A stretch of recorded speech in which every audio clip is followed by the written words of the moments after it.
Coach, thanks for being with us today. Really appreciate you taking the time to help Yeah, out. no problem. I just thought we could start. Can you kind of give us an introduction to your background playing competitively and coaching? Yeah, shoot, I've been playing golf since I was young. Played growing up in Oregon junior golf, and got a scholarship to Stanford, and I stayed actually 5 years. I tried to stretch it out as long as I could. Played at Stanford, then turned pro and played the mini tours, and then played the Nike Tour, and then played the PGA Tour, and then dropped back and played the Web to finish up. Played for about 11 years professionally, and then I've been coaching for 10. So been busy in a life of golf for a long time. Awesome. That's great. Um, I guess to start, there's so many junior golfers out there, and for so many of them, their dream is to play at a Pac-12 school. hmm What are the top things that junior golfers can be doing to really differentiate themselves to a coach like yourself? The biggest thing to look for, I mean, to be totally blunt, is what do you shoot?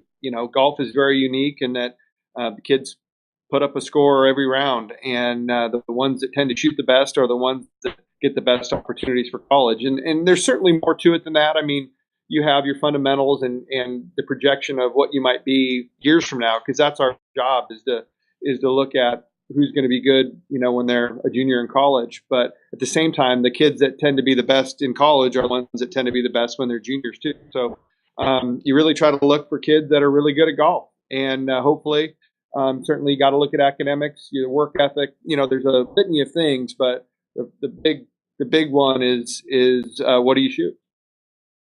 Totally. Say you're at a tournament recruiting. I think so many junior golfers think that they need to go out and make a bunch of birdies and, just play great golf. But really, what are the few things you're looking for if you're at a tournament recruiting? Once you've identified some players that you're looking at, I mean, you certainly watch their behavior. You watch to see how they handle themselves. Do they have some confidence? Do they have a bad attitude? Certainly anything that would maybe hinder your recruitment of them. And then you look at their fundamentals, their speed, their power, and then certainly you go to the scoreboard and see what they posted. Okay. Awesome. So you've already touched on numbers, and that's one of the great things about golf. So there are a few things. There's scoring average, national rankings, scoring differential. Yep. What do you kind of look at maybe for initial benchmarks of screening players? I look at junior golf scoreboard a lot. I think that's the first place I go when I initially evaluate, because you see the kids and what they've shot, and then you can compare that to what other kids, you can just kind of look through there. I like that scoring differential because some kids don't have the ability to play all the same events. And so when you look at what they're shooting in relation to the course rating is a big number for me. And certainly that's the place you start. I think the rankings do a pretty good job. I mean, both that and Golf Week and the Polo, I mean, they're not perfect, but they're pretty good. And so I look at all of them. And then once you identify some kids that you like and have interest in Oregon, you go watch them play and make sure there's nothing that really scares you away. And inevitably, when you do that, you end up finding somebody else that you never heard of, and it starts kind of this process, and it's kind of fun. I really enjoy that about my job. Okay, awesome. So then maybe on the academic side of things, there's GPA and there's SAT and ACT scores, extracurriculars. What are the major things you're looking at when you're looking through a student's academic profile? I would say a little bit of everything. The classes they've taken, have they taken legit strong courses? Their high school. There's some kids now that I think they can get away with some stuff at some high schools versus some of the high schools are really challenging. So you look at all that. At Oregon, from a scholarship standpoint, you can get some academic aid too. And what I found is that academics in golf are difficult in college because you miss a lot of time.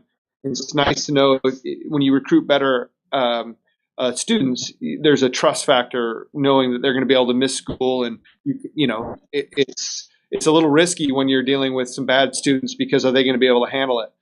So it's a big part of it. I mean, obviously, they're here to get an education, but it's a big part for golf, too, whether they can, really just manage all comes at them, college. Great. Would you even say if you're having team qualifying and maybe there are two guys vying for that last spot, it's really close, would you maybe sometimes even take the better student because you know he's not going to get behind on work if he's traveling that week? It's possible, and I haven't had that situation too often where I've made a decision. But I've been at 10 years now, and so there's been a time or two where that has creeped in, and certainly there have been some casualties, some kids that haven't done their work, and then you can't take them, and fortunately, it hasn't happened too much, but it's a real risk. So yeah, it's a big deal from a coach. The kids that take care of their academics are the ones that are taking care of their golf, and like I said, the trust level with kids that have their ducks in a row, no pun intended. Gotcha. That leads into the next question. Obviously playing golf at a school like Oregon, it's a huge commitment on the golf end and academic end. An increase in the responsibility on both of those. So what would you say is the biggest adjustment going from junior golf to college golf? I would say one of the biggest adjustments is time management. A lot gets thrown at you in college from tutors and class and workouts and golf, obviously. That the kids that are able to manage that and be disciplined in how they use their time are the ones that tend to excel. It's easy to get distracted in college, as you can know. And I remember those days. And so I think the kids that come in better prepared for that tend to do better. Okay, great. Again, kind of tied to that question, how would you describe the school golf balance at Oregon? I'd say there's a good balance. We certainly do a lot of golf, so we're limited on the amount of time. I mean, it's 20 hours a week, and so I can't go above that. But my kids that are excelling are going above that on their own, and so certainly kids that come in and are on a big scholarship. I mean, they're here for golf and they're working on it. And so it's pretty much balanced between school and golf. The thing that suffers when you're in golf is sometimes other stuff. A lot of kids, you don't really have a job. Hopefully the social side of it is fun, but not too much fun. And because that can be the part that you can't do everything. And if you're going to be serious about golf, and school, that pretty much will take most of your time. Right. I found myself for sure going from high school to college, one of the biggest adjustments was it's definitely a full year responsibility where I grew up in Connecticut and I'd play hockey in the wintertime or there's snow on the ground and you're not playing. I know you guys have a rainy season up in Oregon, but what are your players doing in terms of training in the off season? We do. It gets kind of gray and wet here. But we're able to play through it. We don't miss many days. We've got some covered facilities, but we put on some rain gear and go do our deal. And it can slow us down, but it certainly doesn't stop us. So we go through thick and thin, and I think it helps my guys. They get tougher and they are prepared when they go to any tournament. They're ready for whatever they have to deal with. Great. Okay, so you're getting thousands of emails from interested recruits every single year. And you can take 2 to 3 per year. What are those few individuals doing to earn a scholarship on your team? What does it take? Honestly, I mean, as I said before, I mean, a lot of what do you shoot? Where do you rank? Most of the kids that have gotten big scholarships to the University of Oregon have been ranked, in the top 50 in their class in one of those respective ranking systems, and not that it's a guarantee that that's all I look at, but normally the kids that have excelled are right in that group, and some even higher. I think in the Pac-12 in particular, when you look at all the kids that are making a difference in the Pac-12, they pretty much all are ranked pretty highly in one of those rankings. So certainly that, and it's a whole package though. It's hard to give a really big scholarship to a kid who's a 2.0 because you just don't know if they're going to make it. So there's a balance between the academics and how they have excelled on the golf course for sure. But make no mistake, this is a golf program. We're looking for great golfers too. So. Right. Coach, thanks so much. This has been awesome. We talked a lot about what you're looking for, what junior golfers can be doing. Last question. What's one of the bigger turnoffs you see in junior golfers? What's one thing maybe they should really steer away from doing? I don't know if it's the biggest deal in the world, but I've tended to steer away from kids with a lot of drama.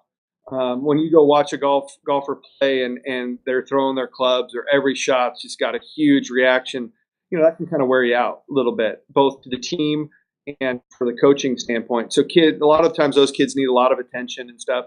And that sometimes is it reflects on a little insecurity or something. The kids that I've had that have been my best players have been emotionally very level.